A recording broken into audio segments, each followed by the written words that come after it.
ہوئی کہ ساتھی نہ جایا کرو، 3-4 منٹ کی بات ہوتی ہے، علمی بڑا فائدہ ہو جاتا ہے اور ہر مسئلے کے ساتھ 100 رکعت نفل پڑھنے کا ثواب مل جاتا ہے۔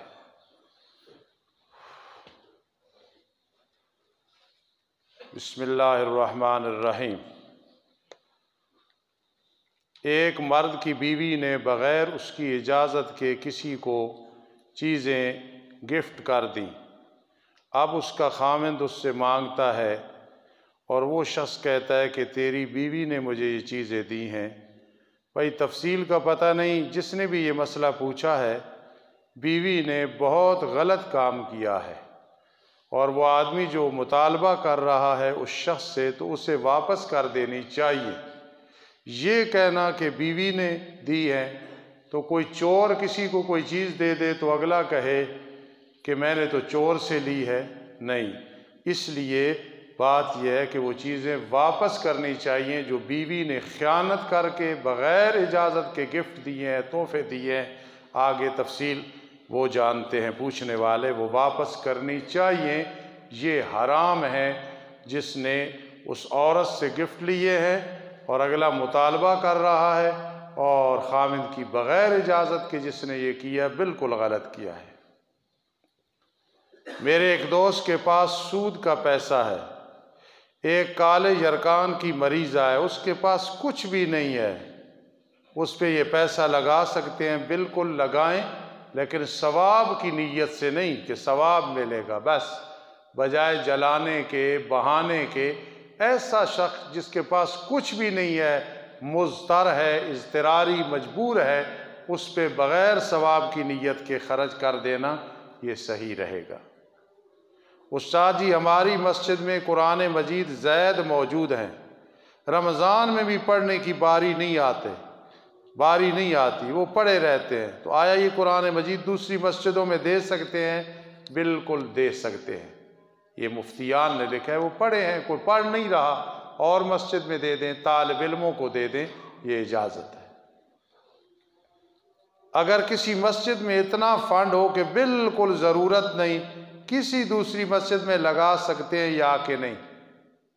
فتاووں میں لکھا ہے، مفتیان نے بڑی تحقیق کے ساتھ فتویٰ دیا ہے کہ بالکل اگر ضرورت نہیں اور دوسری مسجد میں ضرورت ہے اور اس کا ذریعہ آمدن بھی کوئی نہیں تو لگا سکتے ہیں، لیکن اگر اس مسجد میں اب ضرورت ہے یا بعد میں پڑھ سکتی ہے پھر ہرگز نہیں۔ اتنا فنڈ ہے کہ بالکل ضرورت ہی نہیں ہے اور وافر ہے اور ایک مسجد میں ضرورت ہے، وہاں لگا سکتے ہیں، عام حالات میں نہیں کہ ضرورت ادھر ہے اور ادھر خرچ کر دینا، ایسے نہیں ہوگا۔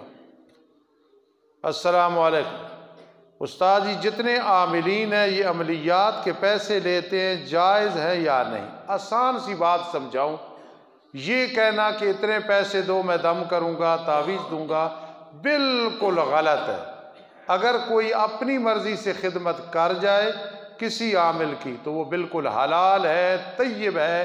قاضی شمس الدین علیہ رحمت بہت بڑے عالم گزرے ہیں، وہ فرماتے تھے حلال ہے، طیب ہے۔ اور جو جنات یا جادو کے مریض، ان کے بارے میں صدقہ کرانا اور پھر وہ صدقہ بھی اصل جگہ مصرف پہ خرچ کرنا، اس میں کوئی حرج نہیں ہے۔ ہاں مطالبہ کرنا اتنے پیسے دو میں یہ دم کروں گا، یہ بالکل غلط ہے۔ اور حدیث سے ثابت ہے کہ نبی علیہ السلام کے پاس جو کچھ صحابہ کرام رضی اللہ تعالیٰ عنہ آئے، ان میں سے ایک نے کہا کہ اللہ کے پیغمبر، میں نے ایک کو دم کیا سورہ فاتحہ پڑھ کے، انہوں نے یہ بدلہ بکریوں کا دیا۔ آپ نے فرمایا طیب ہے، حلال ہے، اس میں کوئی حرج نہیں ہے۔ جو کوئی پوچھے بھائی مسئلہ وہ بتانا ہوتا ہے جو مجھے پتہ ہو۔ نکاح پڑھنے والے کو اجرت دینی جائز ہے یا کہ نہیں؟ یہ دیکھو کہ مولوی اللہ پہ بھروسہ کر کے چل رہے ہوتے ہیں، 90% غریب ہوتے ہیں، 10% امیر ہوتے ہیں، اور کہیں سوال نہیں ہوتا فلاں جگہ فلاں جگہ فلاں جگہ۔ نکاح پڑھنے کے پڑھانے کے پیسے بالکل حلال طیب ہیں۔ علماء کی، اماموں کی خدمت کیا کرو۔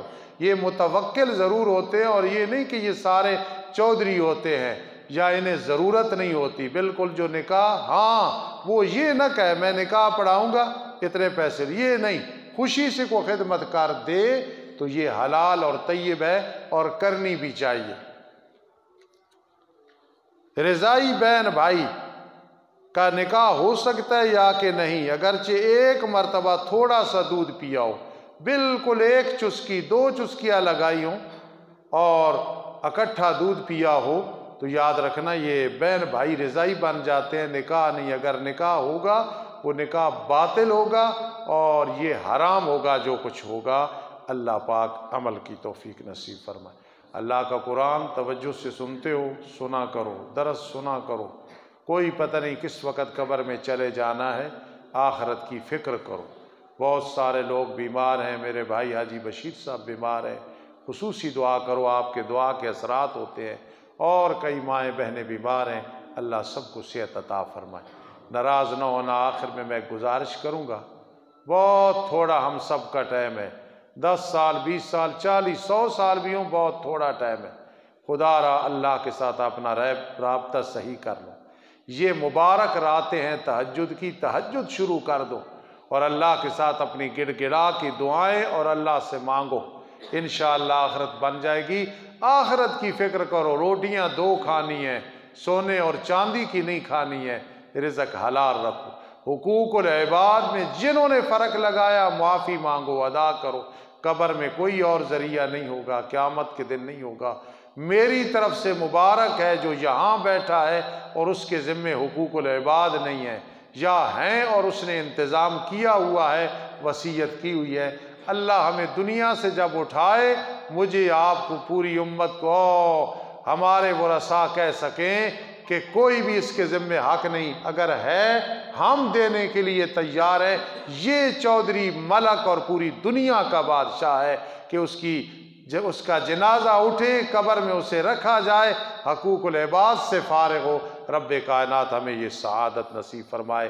ماسٹر خلیل صاحب بڑے میرے اچھے دوست بھائی ہیں، بڑی عاجزی سے زندگی گزاری ہے، بڑے سخت بیمار ہیں، میں گھر ان کے پاس حاضر ہوا تھا۔ خصوصی ساتھی اب بھی، بعد میں سلیم کتابوں والا، بڑا ہمارا معاون اور بڑا عاجز انسان ہے، وہ بھی بیمار ہے، اس کے لیے بھی دعا کرنا، اور جتنے بیمار ہیں۔ الحمدللہ رب العالمین والعاقبۃ للمتقین والصلاۃ والسلام علی رسول محمد وآلہ واصحابہ اجمعین۔ ربنا آتنا فی الدنیا حسنہ وفی الآخرۃ حسنہ وقنا عذاب النار۔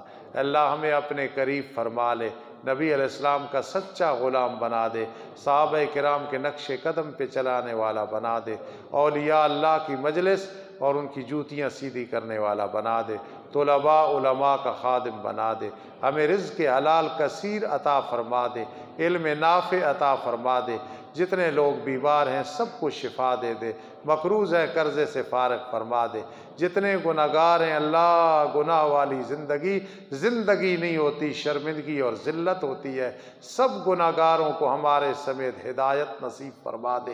یا ربنا اہدنا الصراط المستقیم، یا ربنا اہدنا الصراط المستقیم۔ اللہ جو پکے نمازی نہیں، نمازوں میں سستی کرتے ہیں، اللہ ہدایت عطا فرما دے، اللہ ہدایت عطا فرما دے۔ کرسمس کے حوالے سے اللہ جو تیری توہین ہو رہی ہے، گستاخی ہو رہی ہے اور شریک ٹھہرایا جا رہا ہے، اللہ ایسے لوگوں کو ہدایت عطا فرما دے، ہدایت عطا فرما دے، ہدایت عطا فرما دے۔ اللہ ہمیں شرک و بدعت کی بدبو سے بھی محفوظ فرما، پوری امت کو شرک و بدعت کی بدبو سے بھی محفوظ فرما۔ ربنا تقبل منا، ربنا تقبل منا برحمتک یا ارحم الراحمین۔ آپ جس دن مجھے موقع دیں گے عطا الرحمان صاحب، سود کی حرمت اور تفصیلی مذمت اور برائی انشاءاللہ بیان کروں گا۔